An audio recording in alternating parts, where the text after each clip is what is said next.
నమస్కారం ఫ్రెండ్స్. ఈ ఐబొమ్మ కాంట్రవర్సీ ఎన్నో రోజుల నుంచి చెలరేగుతూ ఉన్నది. అయితే అనూహ్యంగా ఈ ఐబొమ్మ రవికి మద్దతుగా వేలాది లక్షలాది మంది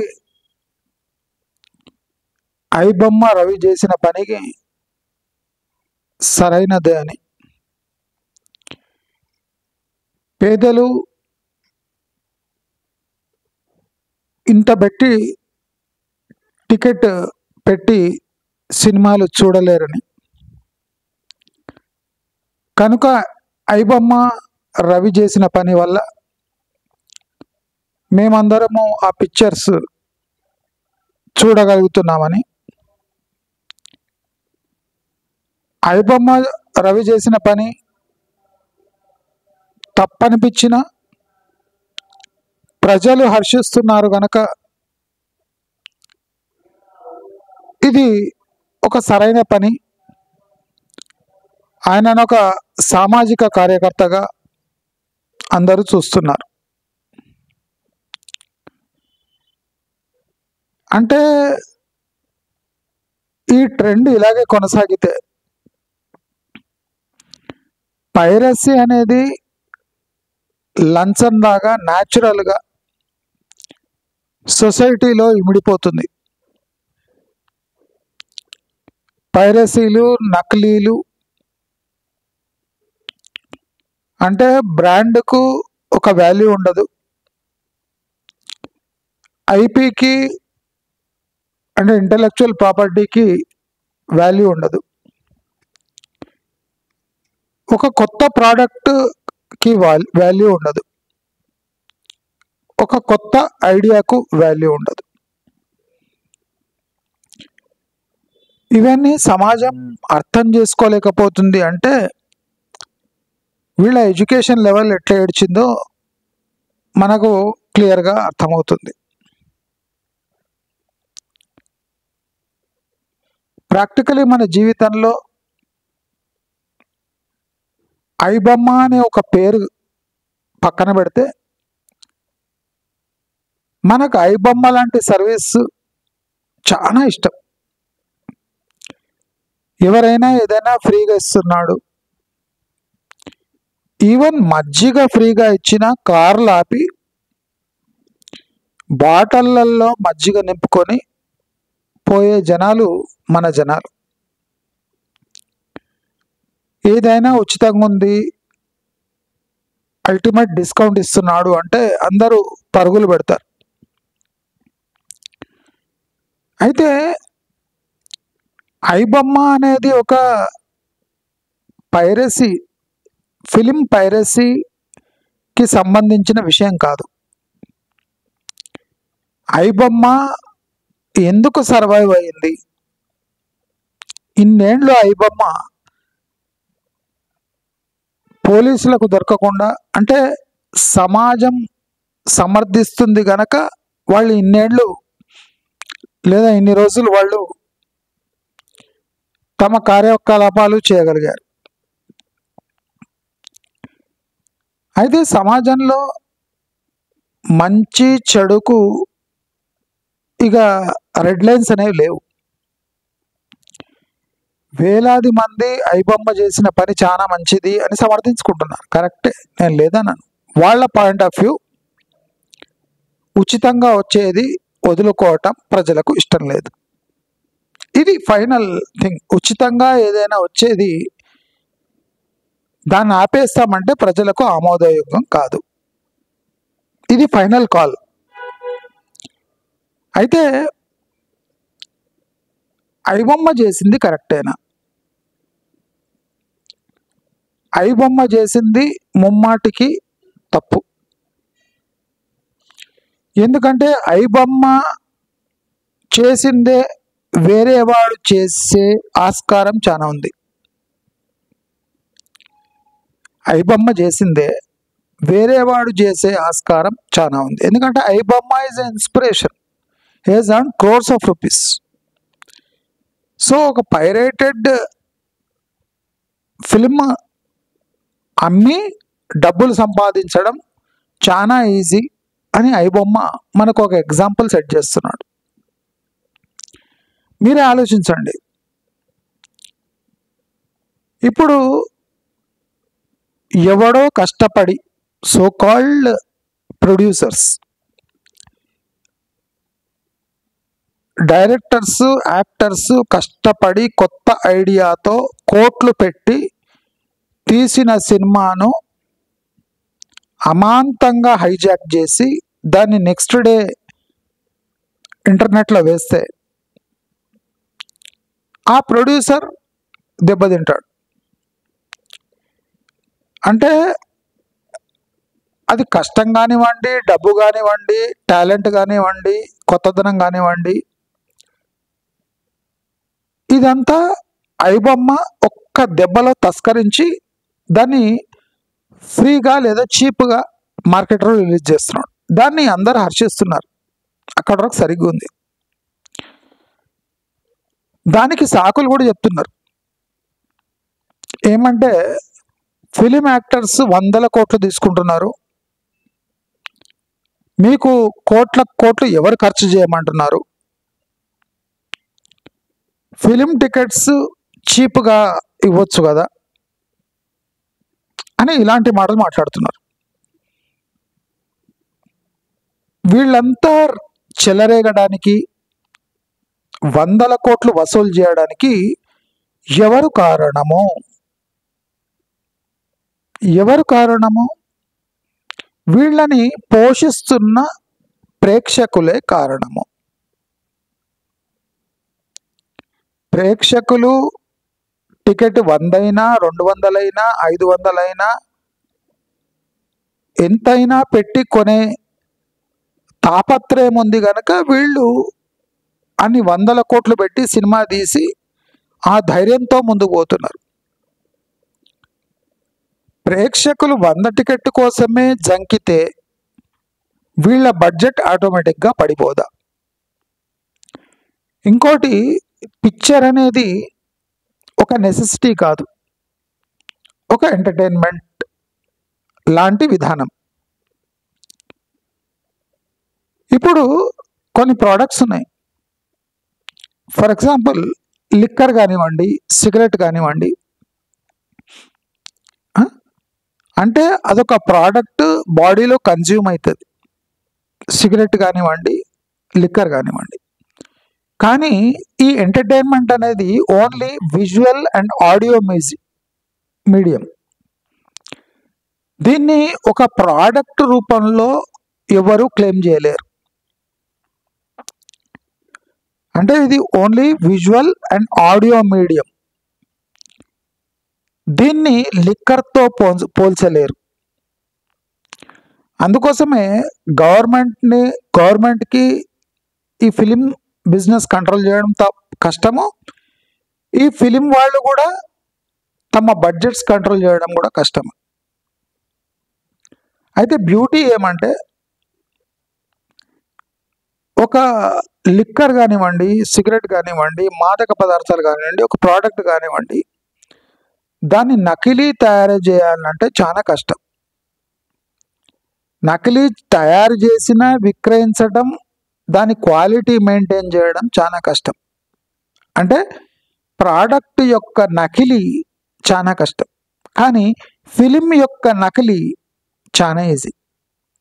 కానీ దీంట్లో ఒక ప్రాబ్లం ఏముందంటే, ఆ బిగ్ స్క్రీన్ ఎక్స్పీరియన్స్ కానివ్వండి, ఆ క్వాలిటీ ఆఫ్ పిక్చరైజేషన్ కానివ్వండి, అది పెద్ద స్క్రీన్ పై ఎలా ఉంటుందో అలా చిన్న స్క్రీన్ పై ఉండదు. అదొక డ్రాబ్యాక్ తప్ప కోట్లు పెట్టి తీసిన ఫిలిం కూడా థియేటర్లో కూర్చొని దాన్ని క్యాప్చర్ చేసి నెక్స్ట్ డే రిలీజ్ చేయొచ్చు. ఎవరైనా చేయొచ్చు పని, ఐబొమ్మ అని కాదు, ఎవరైనా తయారు చేసుకోవచ్చు, ఎవరైనా విక్రయించవచ్చు. కాబట్టి ఇది ఒక ప్రోడక్ట్ కింద రాదు. అయితే చాలామంది ఈ ఫిలిం మేము చూడలేకపోతున్నాం కాబట్టి దీని ధరైన తగ్గించండి, లేదా ఐబొమ్మ లాంటి వాళ్ళని ఎంకరేజ్ చేయండి. ఇప్పుడు థియేటర్స్లో ఒక పిక్చరు మ్యాక్సిమం 1 వీక్ నడుస్తుంది. మ్యాక్సిమం అంటే కంటిన్యూస్ పిక్చర్స్ ప్రొడ్యూస్ కాకపోతే థియేటర్లో డైలీ పిక్చర్ వేయడం కష్టం. ఆ థియేటర్ లీజులు కానివ్వండి, థియేటర్ మెయింటెనెన్స్ కానివ్వండి, ఇదంతా మెయింటైన్ చేయడం కష్టం. అందుకోసము 10 రూపాయలకు 15 రూపాయలకు దొరికే పాప్కార్న్ 100 రూపాయలు, 200, 300, 500లకు అమ్మడం జరుగుతుంది. ఒక చిప్స్ ప్యాకెట్ 100, 200లకు అమ్మడం జరుగుతుంది. మనం చిన్నగా ఉన్నప్పుడు మనం ఆలోచిస్తే ఒక్కొక్క పిక్చరు 100, 150, 200 రోజులు ఆడేది. దానికి కంటిన్యూస్ ఆడియన్స్ ఉండేవారు. టికెట్ ధరలు కూడా 5 రూపాయలు, 10 రూపాయలు, 15, 20, 30 మ్యాక్సిమం. అంటే థియేటర్ వాళ్లకు కంటిన్యూస్ బిజినెస్ ఉంటే వాళ్ళు రేటు తగ్గించగలరు. లేదా అంత పెద్ద బిల్డింగ్ మెయింటెనెన్స్, పర్సనల్ మెయింటెనెన్స్, ట్యాక్సులు ఇవన్నీ పోను వాళ్లకు లాస్ అయ్యి అవి మాల్లుగా మారుతున్నాయి. మాల్స్ షాపింగ్ మాల్స్గా మారిపోతున్నాయి. అంటే మీరు ఆలోచిస్తే ఇక్కడ తీవ్రంగా నష్టపోయేది థియేటర్ ఓనర్స్. ప్రొడ్యూసర్ తర్వాత ఫస్ట్ మోసపోయేది అంటే రిస్క్ ఉన్నది థియేటర్ ఓనర్కి. ఇక్కడ చూసేవాడికి అంత రిస్క్ లేదు, ప్రొడ్యూసర్కి అంత రిస్క్ లేదు. ప్రొడ్యూసర్ డిస్ట్రిబ్యూటర్స్కి అమ్మేసి చేతులు కడుక్కొని వెళ్ళిపోతాడు.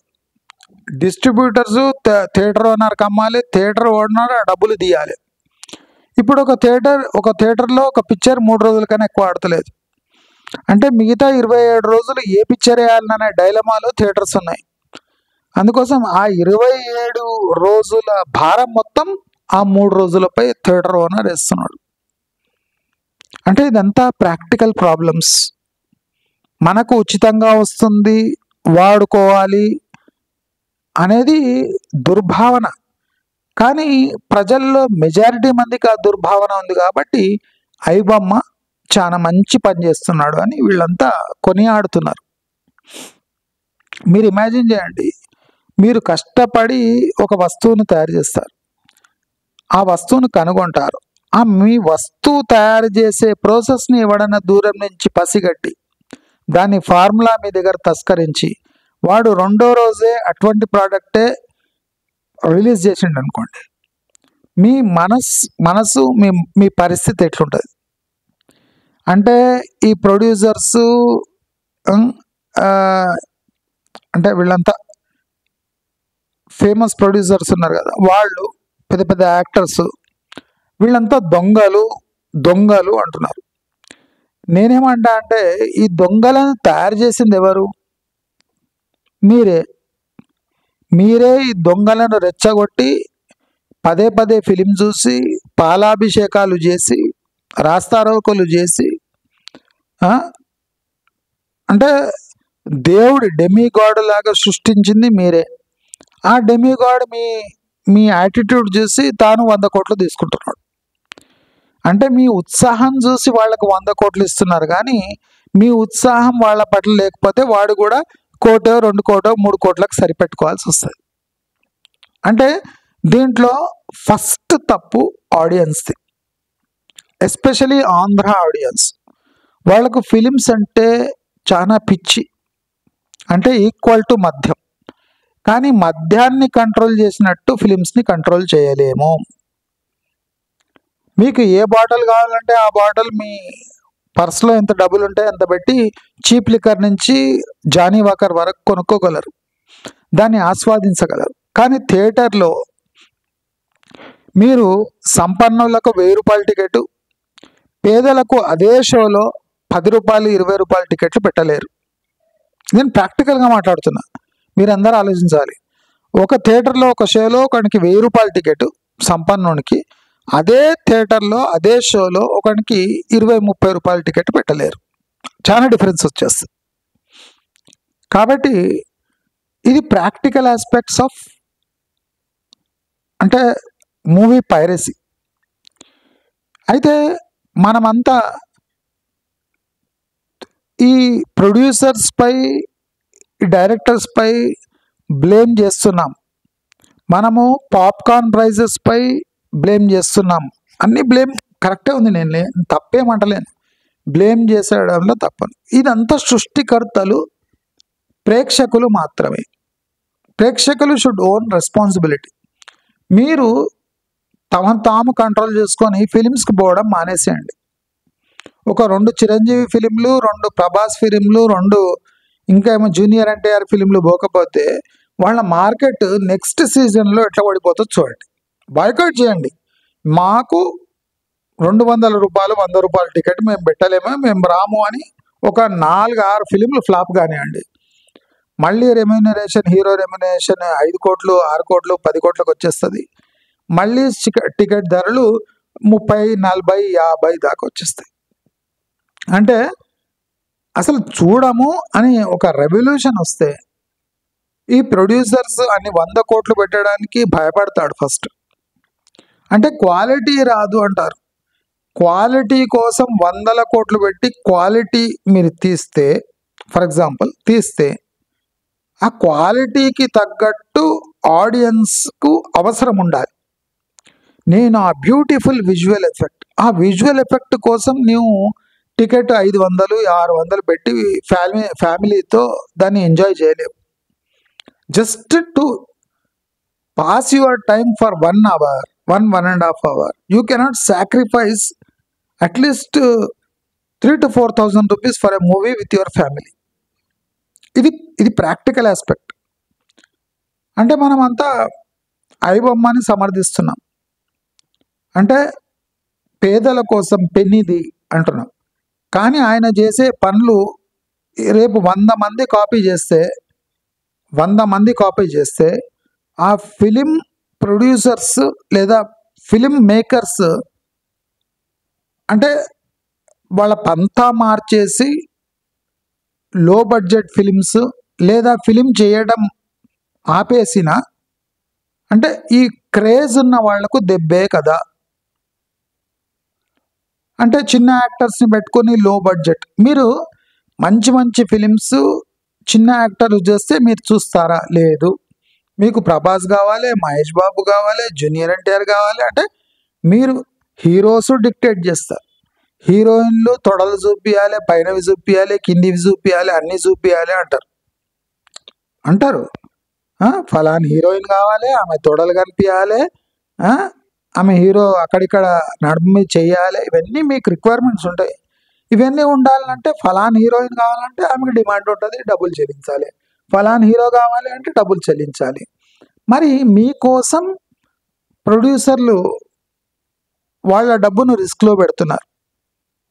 ఎంతోమంది అందమైన అమ్మాయిలు కాలేజ్ చుట్టూ అక్కడ తిరుగుతుంటారు, వాళ్ళని హీరోయిన్లు చేయొచ్చు కదా.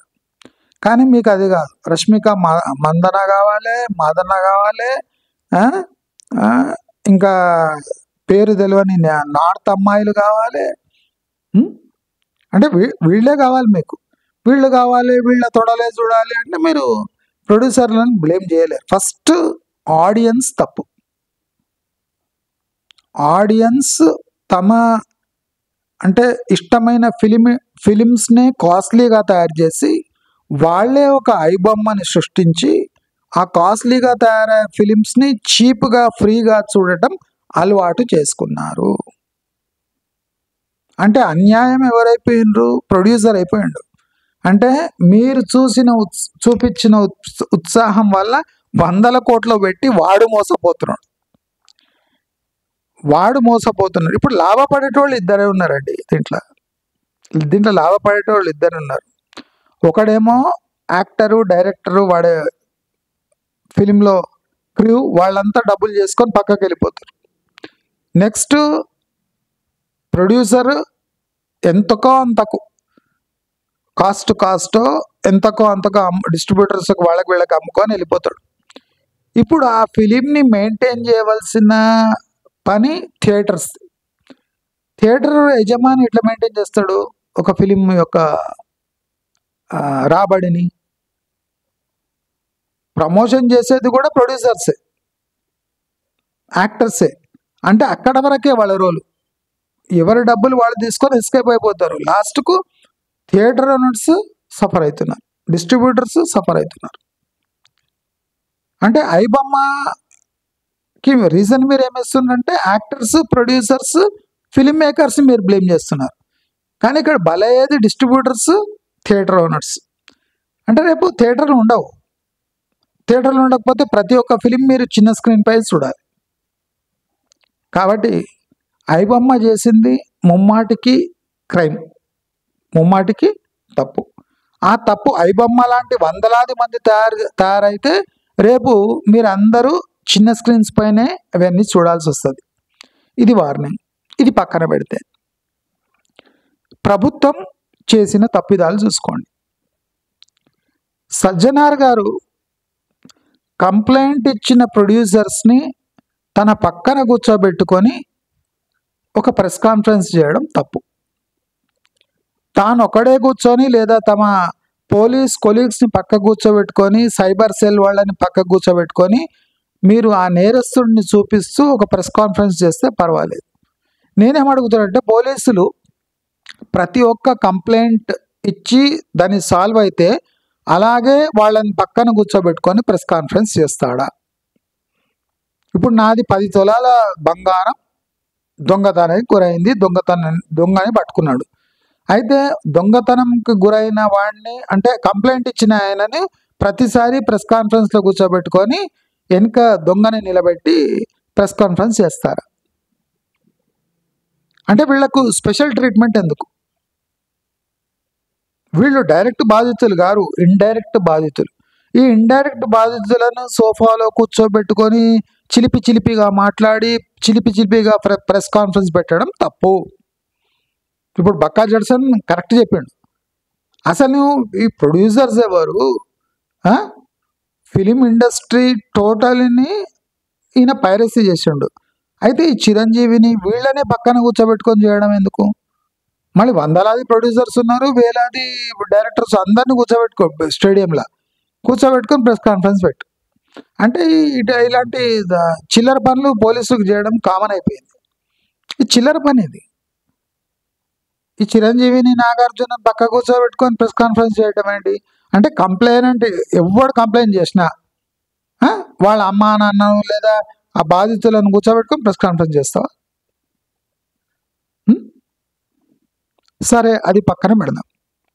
ఇప్పుడు ప్రభుత్వము ఐబొమ్మ చేసిన పనే చేస్తలేదా?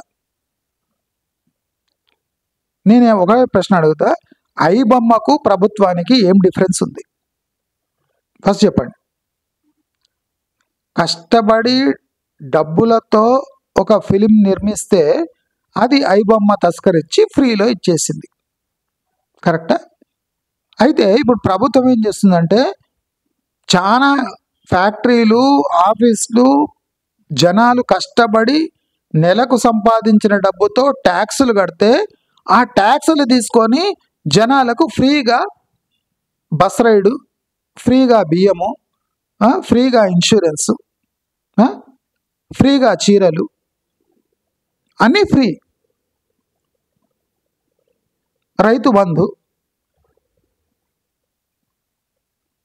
ఒక ఫ్యాక్టరీలో కొన్ని వస్తువులు తయారు చేసి దాన్ని మార్కెటింగ్ చేసి డిస్ట్రిబ్యూటర్లకు ఇచ్చి దేశం తిరిగి అమ్మి దానిపై వచ్చిన లాభాలపై ట్యాక్స్ కడితే అవి తీసుకుపోయి రైతులకు, అంటే సంబంధం లేని రైతులకు రైతు బంధు ఇవ్వడం ఏంది, ఉచితంగా చీరల పంపిణీ ఏంది, ఉచితంగా ఇండ్ల పంపిణీ ఏంది, ఉచితంగా బియ్యం ఏంది, అన్నీ ఉచితమే.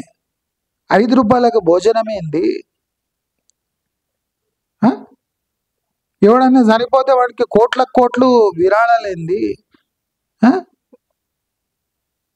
వాళ్ళ భార్య పిల్లలకు గ్రూప్ 2, గ్రూప్ 1 ఉద్యోగాలేమి? ఇవన్నీ ట్యాక్స్ పేయర్ మనీనే కదా.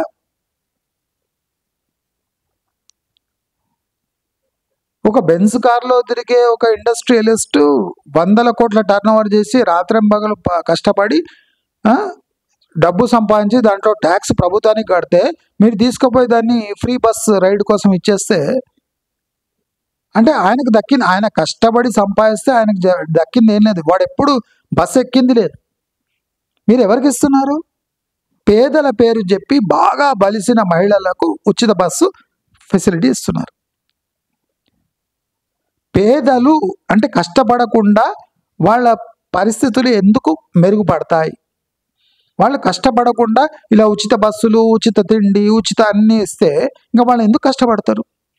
అంటే మీ ప్రకారం కష్టపడేటోడు కష్టపడుతూనే ఉండాలి, ట్యాక్స్ కట్టేటోడు కడుతూనే ఉండాలి, తస్కరించేటోడు తస్కరిస్తూనే ఉండాలి, ఉచితంగా పంపిణీ చేసేటోడు పంపిణీ చేస్తున్నాడు. అంటే కష్టపడి ప్రోడక్ట్స్ అమ్మి కొలువులు చేసి జీతాల మీద వచ్చే ట్యాక్స్ డబ్బులు మీరు మీ ఎలక్షన్ గెలవడానికి దాని ఫండింగ్ కోసం ప్రజల్లో ఉచితంగా పంచిపెడుతుంటే మీకు ఐబొమ్మకు తేడా ఏముంది? ప్రొడ్యూసర్ యొక్క ఫిలింని ఐబొమ్మ తస్కరించి ఫ్రీగా ఇస్తే మీకు ఇల్లీగల్ అనిపించి సజ్జనార్ ప్రెస్ కాన్ఫరెన్స్ పెట్టాడు. మరి ఐబొమ్మ రూపంలో ఉన్న ప్రభుత్వాలు ట్యాక్స్ పేయర్ డబ్బుని తీసుకొని ఓపెన్గా బహిరంగంగా, ఐబొమ్మ అయితే దొంగతనం చేసిండు, దొంగతనంగా ఫిలిం తీసిండు, దొంగతనంగా అమ్మేస్తున్నాడు. మీరేం చేసిండ్రు? బహిరంగంగా ట్యాక్స్ డబ్బులు వసూలు చేసి బహిరంగంగా మీ పొలిటికల్ నెక్స్ట్ టైం మీరు గెలవాలని ఆ ట్యాక్స్ డబ్బుల్ని యూజ్ చేసి అందరికీ ఉచితంగా పంపిణీ చేస్తున్నారు. మరి అవసరమున్న ఐబొమ్మ ఈ క్రైమ్కు పాల్పడితే మరి ప్రభుత్వాలు తెలిసి ఈ తస్కరించి ఫ్రీగా ఇవ్వటం ఏంది? అంటే మీకు ఐబొమ్మకి ఏం డిఫరెన్స్ ఉంది అంటే జీరో డిఫరెన్స్. ఐబొమ్మ ఒక ప్రైవేట్ ప్లేయరు, మీరు గవర్నమెంట్ ప్లేయర్. ఇప్పుడు చాలా మంది మీరు ఉచిత బియ్యము, ఉచిత బస్ రైడు ఇవన్నీ ఆపేస్తా అంటే లేదు, సర్కార్ చేస్తున్నది కరెక్టే, మాకు ఉచితంగా కావాలి. ఈ ఉచితంగా కావాల్సిన డబ్బు ఎవడు ఇస్తున్నాడు? ఎవరి డబ్బు అది? ట్యాక్స్ పేయర్ డబ్బే కదా.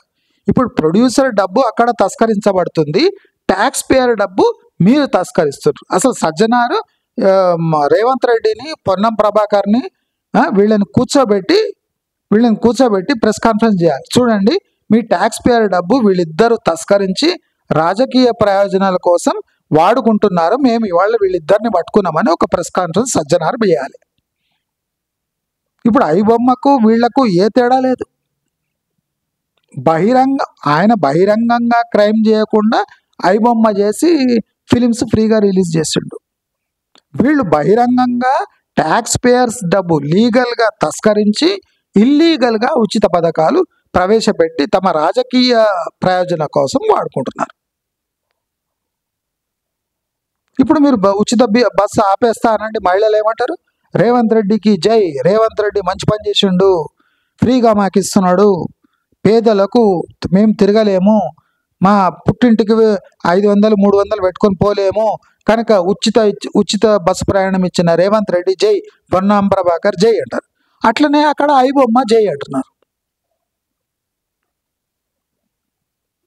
అంటే జీవితంలో ఏదైనా ఉచితంగా ఎవడైనా తనది కాని వస్తువు డిస్ట్రిబ్యూట్ చేస్తుంటే, ఉచితంగా ఇస్తుంటే వాడు ముమ్మాటికి ఐబొమ్మ రవినే.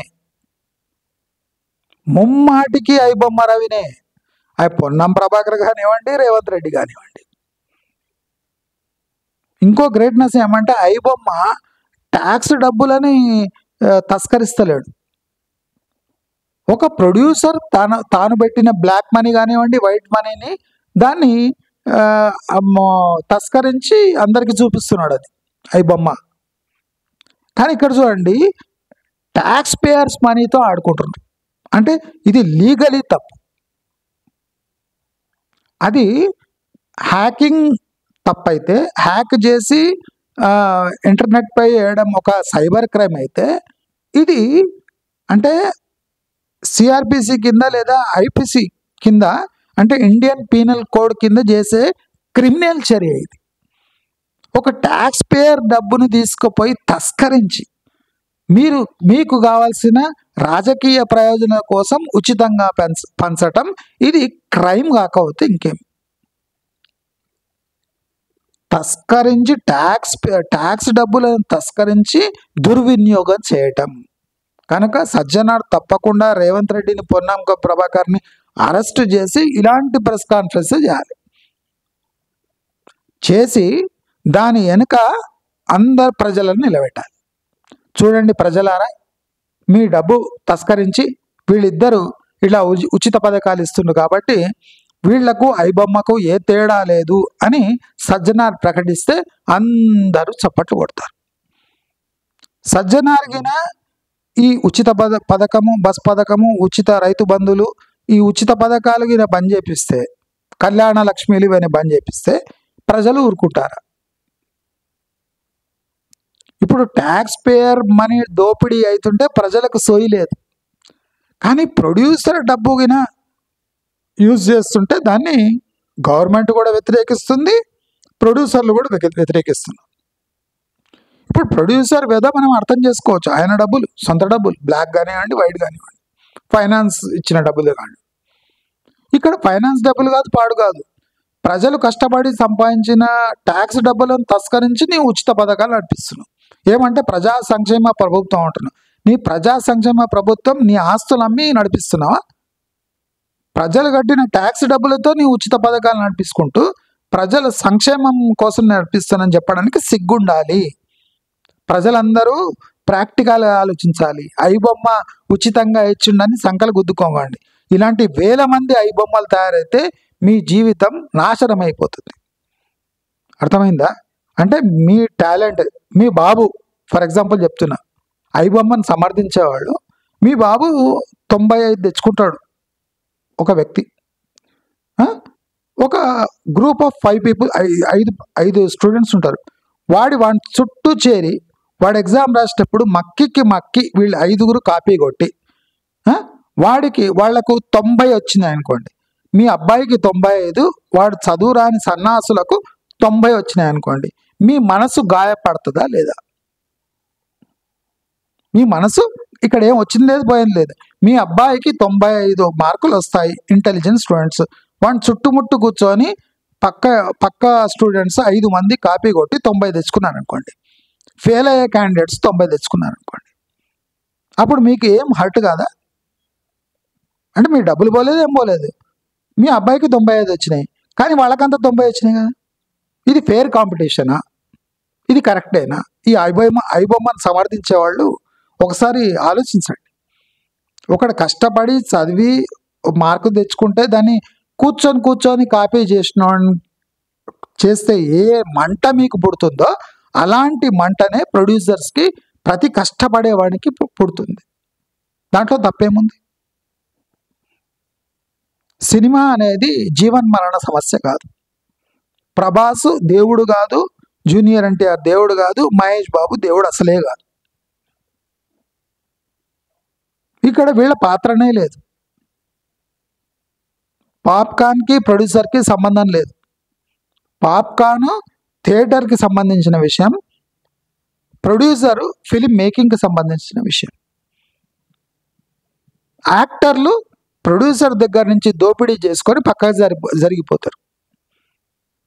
ఇక్కడ మహేష్ బాబు కానీ, ఏ బాబు కానీ, ఏ డైరెక్టర్ కానీ ప్రొడ్యూసర్ని వాడుకొని వాడు బాగుపడతాడు కనుక ఇక్కడ నష్టపోయేది థియేటర్ ఓనర్స్, ప్రొడ్యూసర్సే. ఎంజాయ్ చేసేది ప్రేక్షకులు, ఐబొమ్మ ప్రేక్షకులు, ఇక్కడ యాక్టర్సే. ఏ రిస్క్ లేకుండా ఉండేది ఇద్దరే. ఒకడేమో చూసేవాడు, ఇంకోడేమో యాక్ట్ చేసేవాడు. తీసేవాడు, చూపించేవాడే నష్టపోతున్నాడు. వీళ్ళ పాత్ర ఎంతుందో, ఐబొమ్మ చేసింది తప్పే అయితే ప్రభుత్వాలు చేసేది కూడా ఐబొమ్మ లాంటి తప్పే. మీరేమనుకుంటున్నారు? తప్పకుండా కమెంట్స్లో రాస్తారని ఆశిస్తూ నమస్కారం.